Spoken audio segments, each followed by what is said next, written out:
Adam Ward, walking sports encyclopedia. I would like to have been able to talk sports with him more, but I wasn't in his league. And it just kills me to know that the college football season is about to start, and here he is, gone before it ever got to begin.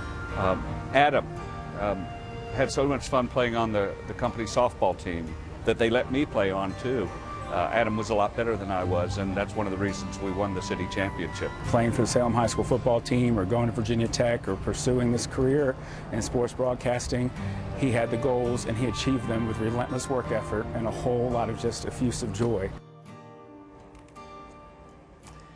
Welcome back. We continue our coverage now with our in-depth interview with the parents of Alison Parker, the reporter who was shot and murdered on live television earlier this week. Barbara and Andy Parker are now front and center in the gun control fight, a challenge they take on wholeheartedly in the name of their daughter. Do you find in Alison's passion the strength now to fight this fight, Andy and Barbara, to fight your passion, which is changing some of the gun laws in this country? I like to think that she got her strength from me and her passion from her father. And I always looked at her and thought the genes just aligned, and how often does that happen? And she was absolutely the best of both of us. We're both passionate about what we do, passionate about the arts, passionate about the things that we feel are right and important.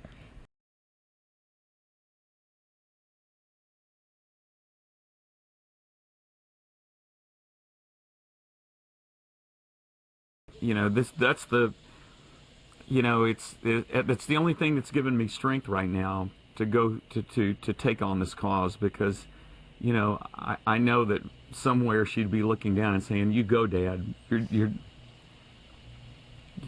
This is what she would want me to do." This is her fight. I can see This is her fight. It is her fight, and I can see Alison sitting there going, yeah. Because that's what she'd do. It's like, good job, Mom and Dad. And you know, we do that for her. I'm sorry, go ahead, Poppy. Barbara, you have said this was the happiest point in her life. She was madly in love with Chris. She was working at her hometown station where she wanted to be. That was with the utmost evil stripped away from you, stripped away from your community, stripped away from this world. So I want to know more about your fight. Barbara, where do you go from here? From here, you can't change the world in a day. I mean, that's been proven, that you can't change the world in a day. But we cannot be intimidated. We cannot be pushed aside.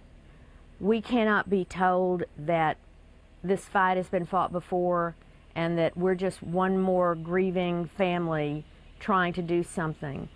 Because I've looked in the camera on other interviews and I've said, if you are a parent, if you're a mother, if you have children, can you look your child in the eye and say, we are willing to allow you to be collateral damage in order to keep what some people perceive as their constitutional rights? If we as a society are willing to accept that, what kind of society are we? On Friday, I interviewed Senator Chris Murphy of Connecticut, and I want to play you part of what he said to me. Who are you talking about in Congress? I'm talking about the entirety of Congress, especially those that have stood in the way of common sense gun measures like expanded background checks or reforms to our mental health system. The fact is that when our leadership in Congress stands up and says we can't do anything, they are absolutely wrong. And I believe that we have become complicit in these murders because people listen to the highest levels of government. Andy, I know you want to go to Washington. What will you tell Congress? Well, Senator Murphy is absolutely correct. And, you know, I think every time there's been one of these tragedies, you know, we all say, well, this is the tipping point. You know, this is, you know, something's going to get done after Newtown, after Aurora, after, you know, Gabby Giffords was shot. I mean, you know, you think, well, something's going to get done. This time, I think that the the circumstances of this tragedy, they're different. They're different this time. It has been not just another, well, gee, gunman goes in and it's all horrific, but because of who Alison was, I mean, she was a rock star and she had such potential behind her. Alison would be really mad at me if I didn't take this on, and I promise you, and I've said this time and again, these people are messing with the wrong family. We are going to affect a change, and it's going to happen, and we need people like Senator Murphy and Governor McAuliffe who are courageous enough to stand with us, and we will affect a change. Barbara, I'd like to read for you part of a letter from one mother to another this morning. Nicole Hockley, who lost her beautiful 6-year-old son Dylan in the Sandy Hook shooting, wrote an open letter this morning in the paper, and it reads, I understand the overwhelming need to make something positive come from this, the need to save lives as part of your daughter Alison's legacy. I can see the shock in your eyes and the potent mixture of anger and grief bubbling under the surface, threatening to overcome you at any time. I have insight into the journey ahead for you and can sadly say that it will never get easier. But there is hope, and that is what you need to hold on to. People say, if Sandy Hook couldn't deliver change, nothing will. I disagree. What do you say, Barbara? I absolutely agree with that.